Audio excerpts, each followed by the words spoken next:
This is but a small sample of the destruction wildfires have inflicted on California. A house burned to the ground, cars incinerated, a stone chimney the only thing left of this home, scorched trees and ash blanketing the hills. This is the aftermath of the lake fire that burned through this part of Los Angeles County more than a week ago. Because we had those heavy rains over the winter, all of the brush had a lot of growth. And so because of that heat wave, it just dried all that out, and one little spark could start a fire.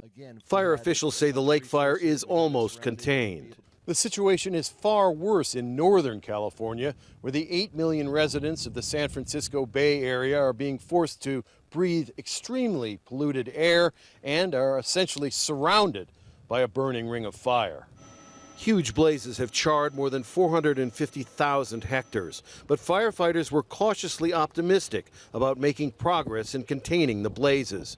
Weather conditions have improved, and lightning storms that were feared did not materialize. Good news is we continue to make progress on containment, and we're up to 17% containment this morning.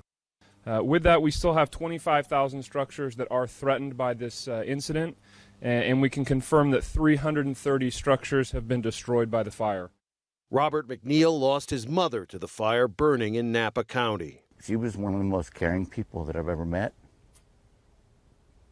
I mean, I'm hoping that I can get half of that in myself. 70-year-old Mary Hintemeyer died when she headed back to her burning home to retrieve her companion's wheelchair. Next thing you know, the thing re-erupted and it went through that whole canyon, and nobody had a chance. 240,000 people have either fled the fires or are under evacuation orders.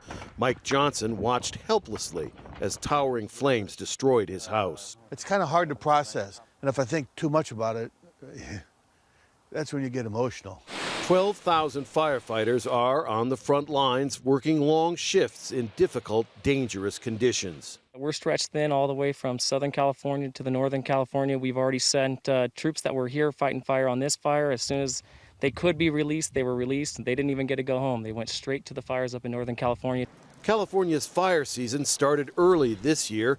It usually is at its worst in October and November. So firefighters will need all their skills and endurance to stay ahead of the destruction. Rob Reynolds, Al Jazeera, Lake Hughes, California.